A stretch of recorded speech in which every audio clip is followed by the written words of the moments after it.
রয়েছে এমজি মার্কেটে এখন, আর বলা যেতে পারে এরকম ডিরেক্টর ভিউ থেকে শুরু করলাম। এটা স্যামসাং স্পেশাল যে আমাকেও দেখা যাবে, আর অলরেডি পুরো এমজি মার্কেটকে দেখা যাবে, খুবই ভালো। তবে সরি ফর দ্যাট, আমি মাইকটা নিয়ে আসতে ভুলে গিয়েছি। সেই আমার মানে খোঁজার যেটা সেটা হচ্ছে নাথুলা যাওয়ার শেয়ার গাড়ি, যেটা আমার খোঁজার। তো বিরাট বড় এই মার্কেট, এমজি মার্কেট, তোমরা দেখতেই পাচ্ছ। দারুণ লাগে এটা দেখতে অ্যাকচুয়ালিতে।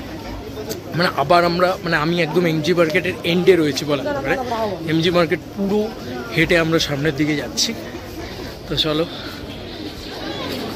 আর ঠান্ডা মোটামুটি আছে হালকা হালকা, যেটা খুব মারাত্মক না, আবার একটা মনোরম ওয়েদার আর কি বলা যেতে পারে।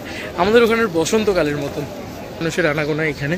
অলরেডি ঘড়িতে এখন বাজে 5:02, আর যেটার জন্য বেরিয়েছি সেইটা আগে শেষ করা যায় না। এমজি মার্কেট এত বড় মার্কেট। এই যে Mahatma Gandhi statue, I think আমরা শেষ করেই এনেছি প্রায়। এখানে নানান শপ রয়েছে, সব ধরনের শপ রয়েছে। করে ফেললাম এমজি মার্কেট, দেখতেই পাচ্ছ। এইখানেই এন্ড এমজি মার্কেট। দেখাই তোমাদেরকে, সব খেলা জমে গেছে ভাই। হচ্ছে 900 টাকা। হ্যাঁ, মানে এক এক জায়গায় এক এক রকম দাম আছে, কিন্তু একটুখানি ভালো করে ঘেঁটে নিতে হবে, ভালো করে ঘুরে নিতে হবে। তাহলে ওই দোকানটাই সস্তা বলছে। দেখো এই পিছনে এই দোকানটা আমাকে বললো হচ্ছে 1000 টাকা।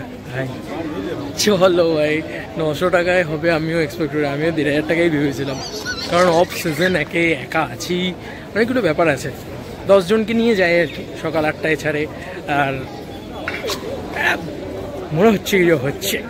চলো দেখি আগে বাকি সমস্তগুলো আগে একটু করে নিই। যে ট্রাভেল এজেন্টটা রয়েছে তিনি 900 টাকায় করে দিলেন, আর আমি বুক করে দিলাম অলরেডি। কালকে আমাকে কলিং নাম্বার থেকে শুরু করে বিল থেকে শুরু করে সব কিছু দিয়ে দিয়েছে। নাথুলা প্লাস বাবা মন্দির ছাঙ্গুলেক, এই সমস্তটাই ঘোরাবে ওরা। সকাল 8টার সময় ছাড়বে, এখান থেকে বাজরা ট্যাক্সি স্ট্যান্ড যেতে হবে। কালকে 7টার সময় বেরিয়ে পড়বো, তাড়াতাড়ি চলে যাবো। গাড়ির নাম্বার থেকে শুরু করে সব কিছু আমার হোয়াটসঅ্যাপে চলে আসবে বললো। দেখা যাক কী হয় না হয়। টাকা পয়সা তো দিয়ে দিলাম ভাই। সন্ধ্যাবেলার এমজি মার্ক সেটা দেখো। আর অলরেডি আমি তোমাদেরকে বলেইছি যে কালকেরটা তো হয়ে গিয়েছে নাথুলা যাওয়ারটা, কিন্তু প্রবলেম হচ্ছে অন্য জায়গায়। প্রবলেম হচ্ছে যে আমি পরশু দিন কী করবো, কারণ পরশু দিন দিনটা গোটাটা আমার কাছে রয়েছে। যদিও এখানে হোটেল বুকিং করা নেই আমার কাছে। তো একটা গাড়ি যদি এখান থেকে নিই লোকাল সাইট সিন করার জন্য 2000 টাকা বলছে আমার একার জন্য, যেটা খুবই গায়ে লাগার মতন বিষয় আর কি। কোনো জিনিস নেই যেটা এখানে পাওয়া যায় না। মানে আমি দেখলাম সব কিছু সব রয়েছে। আর এবার আমরা একটু নিচের দিকটায় যাচ্ছি। এই যে এদিকে এমজি মার্কেট, আর এমজি মার্কেটের নিচে কিছু মার্কেট আছে, সেটাও দেখতে যাচ্ছি। কত লোক দেখো এখান থেকে। এইগুলো তো বিভিন্ন রকম মার্কেট রয়েছে দেখতে পাচ্ছি। খুব শীতের জামা কাপড় খুব ভালো ভালো পাওয়া যাচ্ছে দেখতে পাচ্ছি। খুব সুন্দর সুন্দর শপ রয়েছে। আমি জিজ্ঞেস করলাম আরেকটা ট্রাভেল এজেন্টের ওখানে, একটা গাড়ি 2000 টাকাই বলছে সেই সব জায়গায়। এটা আরেকটা মার্কেট, এইখান দিয়ে নেমে এলাম। এটা হচ্ছে এমজি মার্কেট রাস্তাটা।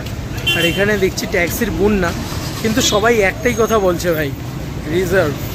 কেন শেয়ারে কেউ যায় না, এখানে কেউ শেয়ারে ঘোরে না, কি অদ্ভুত ব্যাপার। আমার ফালতু খরচা হলো। এই টাকাটা আমার খরচাই হতো না। 3টে মোজা 100 টাকা। হ্যাঁ, মানে এটা প্রচণ্ড সস্তা।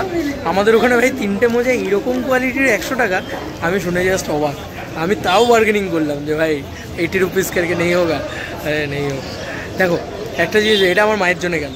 মা আমার ব্যাগে মোজা ঢোকাতে ভুলে গিয়েছে, আর আমিও ভুলে গিয়েছি।